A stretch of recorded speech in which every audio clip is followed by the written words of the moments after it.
السلام علیکم ورحمۃ اللہ۔ اس وقت صبح 4 بجے کا ٹائم ہے اور جمعہ کا دن ہے اور میں بخارا سے سمرقند جا رہا ہوں۔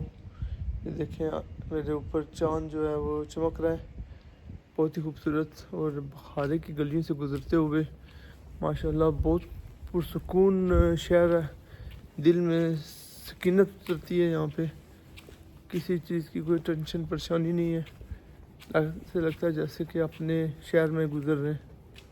چنگیز خان نے سن 1220 میں بخارا فتح کیا۔ فتح کے بعد اس نے پورا شہر گرا دیا، شہر کی آدھی آبادی قتل کروا دی، لیکن جب بخارا کے مینار کے پاس پہنچا تو اس کا شکوہ دیکھ کر حیران رہ گیا، اور اس نے کہا آج پورا بخارا میرے قدموں میں گرا ہوا ہے، لیکن میں اس مینار کے قدموں میں ہوں، لہٰذا عظیم چنگیز خان اس مینار کی عظمت کے سامنے جھک گیا۔ بخارا کا ٹرین اسٹیشن پرانے شہر سے 20 منٹ کی مسافت پہ واقع ہے۔ اس وقت میں بخارا اسٹیشن میں موجود ہوں اور صبح 4 بجے کا ٹائم ہے۔ آپ صفائی چیک کریں صرف اس کی، دیکھیں کتنا خوبصورت اور ماشاءاللہ صاف ستھرا یہ اسٹیشن ہے، اور چہل پہل بھی دیکھیں، مطلب کہ یہ پوری رات یہاں سے ٹرین جاتی رہتی ہیں ازبکستان کے مختلف سٹیز میں، تو یہ پاکستان سے بہت آگے ہے، شاید ریشینز کے دور کے بنے ہوئے ہیں یہ، یا ان کے دور کی ڈیولپمنٹ ہے۔ اوورآل جو لوگ ہیں یہاں پہ رہنے والے وہ اتنے امیر نہیں ہیں، سوشو اکنامک سٹیٹس لوگوں کا ویری پور ہے، لیکن جو انہوں نے ادارے بنائے ہوئے ہیں، جو گورنمنٹ کے ادارے وہ ماشاءاللہ بہت ہی زبردست ہیں۔ یہاں پہ کچھ یہ ان کا ٹریڈیشنل لباس ہے، آپ دیکھیں کچھ ڈیکوریشن پیسز وغیرہ پڑے ہوئے ہیں۔ اس وقت میں بخارا ٹرین اسٹیشن پہ موجود ہوں اور سمرقند جا رہا ہوں۔ یہاں سے انفارمیشن میں نے لے لی ہے، میں نے نیکسٹ جو میری ڈیسٹینیشن ہے وہ دوشنبے ہے، تاجکستان کا کیپٹل، تو یہاں پہ ہفتے میں صرف ایک ٹرین جاتی ہے، جو نیکسٹ ٹرین ہے وہ 30th کو جائے گی، اور 30th کو میری واپسی ہے۔ تو اب ایسا کریں گے کہ یا تو میں ٹیکسی لے لوں گا سمرقند سے، یا پھر میں واپس تاشقند جاؤں گا اور وہاں سے پلین پہ میں دوشنبے چلا جاؤں گا۔ اب دیکھتے ہیں نیکسٹ کیا ہوتا ہے انشاءاللہ۔ ٹرین کا جو یہ والا ڈبہ ہے یہ VIP ہے، اور یہاں پہ سیٹس جو ہیں وہ ساری الگ الگ لگی ہوئی ہیں اور مور کمفرٹیبل ہیں، اور ساتھ ساتھ اسی کے ٹیبل ہے، شاید کچھ کھانے کے لیے بھی دیں، چیک کرتے ہیں۔ اور یہ میں نے تقریباً 17 یورو کا ٹکٹ لیا تھا۔ ازبک زبان میں سمرقند کا مطلب ہے ملاقات کی جگہ یا میٹنگ پلیس۔ یہ شہر 2700 سال پرانا ہے۔ یہ تاریخ کے تمام بڑے فاتحین کی گزرگاہ تھا۔ سکندر اعظم نے سمرقند کو 330 قبل مسیح میں فتح کیا۔ دراصل سمرقند ہندوستان کا دروازہ تھا۔ دنیا کے تمام بڑے فاتحین سمرقند سے گزر کر افغانستان، ایران اور ہندوستان میں داخل ہوتے تھے۔ چنگیز خان نے سن 1220 میں سمرقند فتح کیا۔ اس وقت اس کا نام افراسیاب تھا۔ پیش کو پیوده میره بای شوخ زنده شوخ زنده ما چپ که ما پس میره بی شوخ زنده. Okay, so I have to go this way? This way? میره بی پس با شوخ زنده روز با خوجای خزیر قبری پیشوه پیشوه شوخ زنده کبری موسا سے چپ بای شوخ زنده. اوکے۔ اس وقت ہم سمرقند کی گلیوں کو ناپ رہے ہیں، اور ٹیکسی ڈرائیور نے بھی مجھے ڈراپ کیا ہے، تو اس کو ایک لفظ انگلش کا نہیں آتا تھا اور مجھے ایک لفظ ازبک کا نہیں آ رہا تھا، لیکن پھر بھی وہ مجھے بتاتا رہا ہے۔ میں نے اس سے ایک ایڈریس کا پوچھا جہاں پہ میں نے جانا تھا، تو اس نے مجھے تھوڑا باہر کر کے اتار دیا، کیونکہ یہاں پہ وہ آگے جنگلہ لگا ہوا تھا تو گاڑی آگے نہیں جا سکتی تھی۔ یہ ازبکستان کے سابق صدر اسلام کریموف کا مقبرہ ہے۔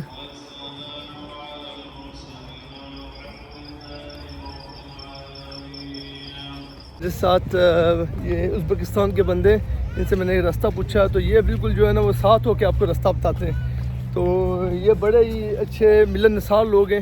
دیکھو یہ اس طریقے سے فرانس میں نہیں ہوتا ہے کہ آپ کسی سے بھی راستہ پوچھیں نا کوئی بھی آپ کو چھوڑنے نہیں جائے گا، بلکہ الٹا بات ہی نہیں کرتا ہے اور غلط بتاتے ہیں۔ تو پاکستان میں بھی ایسے ہی، لاہور میں کسی سے راستہ پوچھیں تو آپ کو وہ کراچی جانا ہے تو پنڈی پہنچا دے گا، تو یہاں پہ جو ہے نا یہ ایک بڑی اچھی بات ہے، لوگ ویری فرینڈلی ہیں۔ Thank you very much friend. Okay. Pakistan سے ازبکستان کی فلائٹ صرف 2.5 گھنٹے کی ہے۔ پاکستان اور ازبکستان کا ٹائم بھی یکساں ہے۔ یہ مسجد جو آپ ملاحظہ فرما رہے ہیں، اس کو مسجد بی بی خانم کے نام سے یاد کیا جاتا ہے۔ بی بی خانم وہ خاتون ہے جس سے شادی کی وجہ سے تیمور اپنے آپ کو منگول خاندان کا حصہ قرار دیتا تھا۔ منگول زبان میں گورگان داماد کو کہتے ہیں، اور تیمور بی بی خانم سے شادی کی وجہ سے گورگان کہلاتا تھا۔ یہ اپنے دور کی دنیا کی سب سے بڑی مسجد تھی۔ اس وقت میں بی بی خانم ماسک کے اندر کھڑا ہوں۔ یہ be be Khanum Amir Timur کی تیسری بیوی تھی اور جس کے لیے اس نے یہ مسجد تعمیر کروائی تھی۔ بیسیکلی جب امیر تیمور انڈیا گیا اور وہاں پہ اس نے فتوحات حاصل کی، اور بیسیکلی امیر تیمور پہلے اتنا مشہور آدمی نہیں تھا، اس کی اتنا ریناؤنڈ نہیں تھا۔ جب اس کی شادی بی بی خانم سے ہوئی جو کہ چنگیز خان کی فیملی سے بلونگ کرتی تھی اور بہت پاورفل عورت تھی، تو اس کے بعد چنگیز خان کی شہرت میں بہت اضافہ ہوا، تو وہ بہت محبت بھی کرتا تھا اپنی چاروں بیویوں میں سے اپنی تیسری بیوی بی بی خانم سے۔ تو پھر اس کو ایز اے گفٹ اس نے اس کے لیے مسجد تعمیر کروائی، اور جو ہی مسجد کا کام شروع ہوا تو جو امیر تیمور تھا وہ ترکی کی مہم پہ چلا گیا تھا، تو پیچھے سے اس مسجد کا سارا جو کام تھا بی بی خانم نے خود اپنی نگرانی میں کروایا تھا۔ تو یہ ابھی کافی سارا کام اس کا ریسٹور کیا ہے، یہ یونیسکو کی ورلڈ کلچر ہیریٹیج میں بھی آتا ہے۔ اس وقت ہم حضرت قاسم بن عباس رضی اللہ تعالیٰ عنہ کے روضہ مبارک پر حاضری دینے کے لیے جا رہے ہیں۔ نبی رسالت صلی اللہ علیہ وآلہ وسلم کی رحلت کے بعد حضرت قاسم بن عباس سمرقند تشریف لائے اور سینٹرل ایشیا میں اسلام کی اشاعت کا آغاز کیا۔ حضرت قاسم بن عباس نبی اکرم صلی اللہ علیہ وآلہ وسلم کے چچا حضرت عباس رضی اللہ تعالیٰ عنہ کے صاحبزادہ بھی تھے اور آپ صلی اللہ علیہ وآلہ وسلم کے کزن بھی، اور آپ رضی اللہ تعالیٰ عنہ ہی وہ شخصیت ہیں جنہوں نے نبی اکرم صلی اللہ علیہ وآلہ وسلم کو لحد میں اتارا تھا۔ سمرقند کے گستاخوں کو حضرت قاسم بن عباس کی تبلیغ پسند نہ آئی، چنانچہ انہوں نے آپ کو عین نماز کے دوران شہید کر دیا۔ آپ کا سر مبارک تن سے جدا کر دیا گیا، لیکن جب تدفین کے وقت سر مبارک جسم اطہر کے قریب رکھا گیا اور آپ کو لحد میں اتارا گیا تو آپ کا جسم مبارک غائب ہو گیا۔ سمرقند کے لوگوں کا خیال ہے حضرت قاسم بن عباس ابھی تک زندہ ہیں، چنانچہ یہ انہیں شاہ زندہ کہتے ہیں۔ یہ کہانی کس قدر سچ ہے ہم یقین سے کچھ کہہ نہیں سکتے، تاہم سمرقند میں حضرت قاسم بن عباس کا مزار موجود ہے۔ اس جگہ پر امیر تیمور کے خاندان سمیت بے شمار نامور لوگوں کی قبریں بھی موجود ہیں۔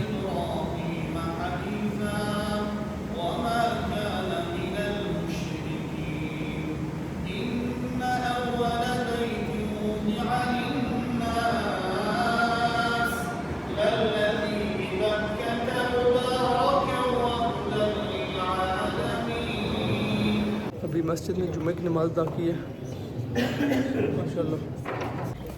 میں دل کی اتھاہ گہرائیوں سے اللہ عز و جل کا شکر ادا کرتا ہوں کہ اس نے مجھے توفیق عطا کی کہ میں ان ممالک کی سیر کر سکوں اور اس زمین پر اللہ کو سجدہ ریز ہو سکوں۔ یہ ایک جوئش سیمیٹری ہے اور سیناگوگ ہے، یہودیوں کی عبادت کی جگہ۔ سینٹرل ایشین ممالک لینڈ لاک کنٹریز ہیں۔ اگر پاکستان ان کو سمندر تک رسائی دے دے اور بدلے میں ان سے گیس اور دیگر مصنوعات خریدے تو یہ پاکستان کی ترقی کے لیے خوشائن بات ہوگی۔ بسم اللہ۔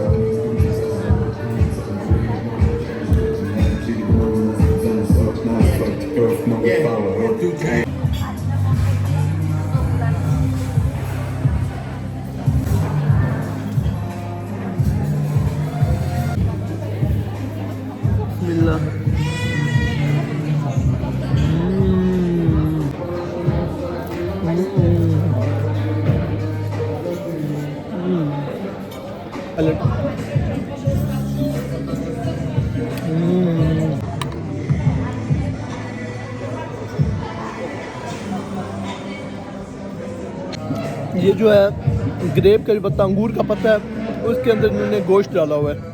اس کو چیک کرتے ہیں کیسے ہے۔ بسم اللہ الرحمن الرحیم۔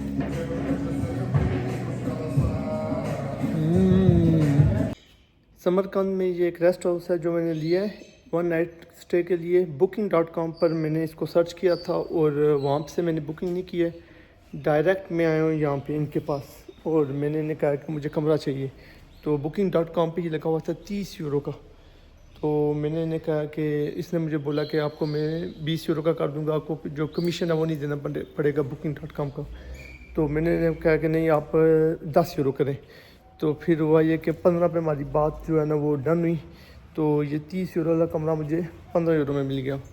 تو اس طریقے سے ہیک آپ بھی کر سکتے ہیں کہ آپ نیٹ پہ دیکھ کے تو ہوٹل میں آپ جا کے تو ان سے بارگین کر سکتے ہیں، لیکن یورپ میں ایسا ہوا تھا میرے ساتھ سم ٹائمز کہ آپ بک کرتے ہیں جب کمرہ تو وہ موبائل کی جو پرائس ہوتی ہے وہ لیس ہوتی ہے، مطلب آن دا اسپاٹ جاتے ہوئے، تو وہ زیادہ پیسے مانگتے ہیں، پھر آپ کو نیٹ پہ ہی booking.com سے ہی